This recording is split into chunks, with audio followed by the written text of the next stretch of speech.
Bienvenue dans un nouvel épisode du podcast Eagle Rocket, le rendez-vous incontournable pour toutes celles et ceux qui souhaitent exceller dans leur recrutement.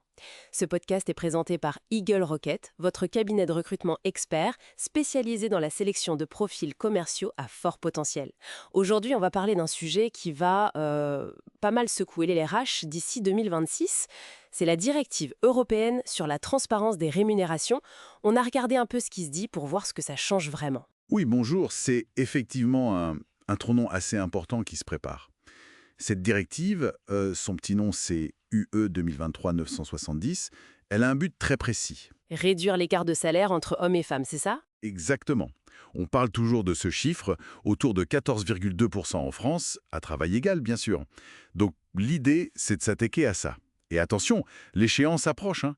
Il faut que ce soit transposé en droit français avant le 7 juin 2026. D'accord. Et concrètement, pour le recrutement, qui est notre cœur de métier chez Eagle Rocket, qu'est-ce qui change ? Alors là, c'est direct. Premier point, l'obligation d'indiquer le salaire ou au moins une fourchette, soit dans l'offre d'emploi, soit avant l'entretien. Ah oui, donc fini le fameux salaire selon profil. C'est ça. Fini ce flou. Ça, pour attirer des profils commerciaux par exemple, ça va obliger à être plus clair d'entrée de jeu. Et j'ai lu aussi qu'on ne pourrait plus demander le salaire précédent. Tout à fait. Interdiction formelle de demander l'historique salarial. L'idée derrière, c'est d'éviter qu'une potentielle discrimination passée ne se perpétue. Logique, hein, quelque part. Et puis, autre chose, il faut utiliser des intitulés de poste neutres. Fini les directeurs commerciaux, on parlera de direction commerciale, par exemple. C'est un détail, mais ça participe à l'ensemble. D'accord. Ça, c'est pour l'arrivée dans l'entreprise.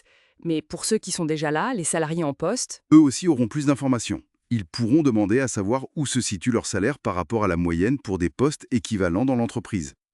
Et, très important, avec une ventilation par genre. donc plus de transparence interne aussi.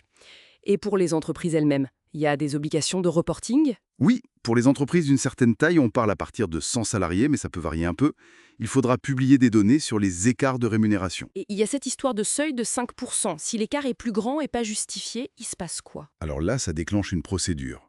Si on constate un écart moyen de plus de 5% entre femmes et hommes pour une même catégorie de poste, et que l'employeur ne peut pas le justifier par des critères objectifs et neutres, Il doit agir. exactement, il doit mener une évaluation conjointe avec les représentants du personnel et mettre en place des mesures correctives. C'est une obligation. Et le point sur la charge de la preuve, ça aussi c'est important, non ? Ah oui, c'est crucial juridiquement. En cas de litige devant les tribunaux pour une suspicion de discrimination salariale, ce n'est plus aux salariés de prouver la discrimination. C'est à l'employeur de prouver qu'il n'y en a pas eu. Voilà. C'est à l'employeur de démontrer que sa politique de rémunération est basée sur des critères objectifs et non discriminatoires. Ça met une pression assez forte pour avoir des systèmes de classification et de rémunération très carrés. Bon, sur le papier, tout ça vise plus d'équité. Mais on imagine bien que ça ne va pas se faire tout seul. Quels sont les freins qu'on peut anticiper ? Le premier, il est très français, c'est le tabou autour du salaire. On n'aime pas trop en parler, ni comparer. Ça va devoir évoluer. Oui, ça c'est sûr. Ensuite, il y a un point technique mais essentiel, soulevé par des experts comme Sandrine Dorbès, la qualité des données RH. Parfois, les systèmes d'information, les SIRH, ne sont pas, assez fiables ou structurés pour sortir ces informations facilement et correctement. Donc on risque de publier des chiffres qui ne sont pas tout à fait justes.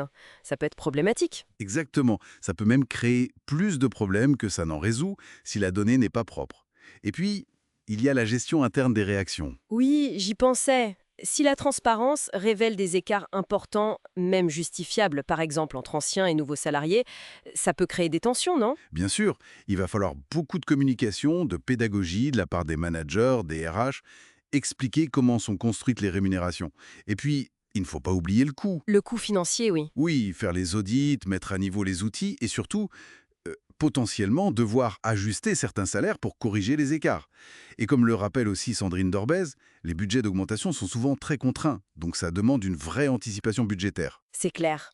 Mais au-delà des difficultés, est-ce qu'il n'y a pas aussi des opportunités à saisir pour les entreprises qui jouent le jeu ? Ah si, certainement. La première, c'est la marque employeur. Une entreprise transparente et équitable sur les salaires, ça attire les talents. Surtout les jeunes générations qui sont très sensibles à ces questions d'équité. Oui, c'est un vrai plus pour le recrutement. Tout à fait. Et ça peut aussi renforcer la confiance et l'engagement des salariés déjà en place. Savoir que les règles sont claires et justes, c'est important. Et peut-être une opportunité de remettre à plat les politiques de rémunération, de les baser davantage sur des critères objectifs, comme les compétences. Exactement.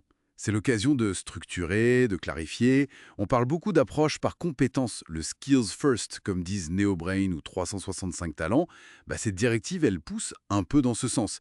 Définir la valeur d'un poste par rapport à des critères objectifs. Et celles qui s'y prennent tôt pourraient en tirer un avantage? Oui, c'est ce que certains appellent les early adopters. Elles peuvent se démarquer, montrer qu'elles sont proactives sur ces sujets sociaux importants. Ça peut devenir un avantage concurrentiel. Alors si une entreprise nous écoute et se dit « bon, il faut qu'on s'y mette », par quoi elle commence? C'est quoi le b.a.-ba? L'urgence numéro 1, je dirais, c'est l'audit.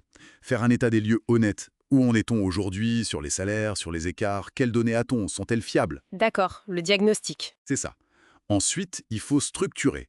Clarifier les emplois, les niveaux de responsabilité, peut-être via des référentiels métiers, des classifications de postes, pour pouvoir comparer ce qui est comparable.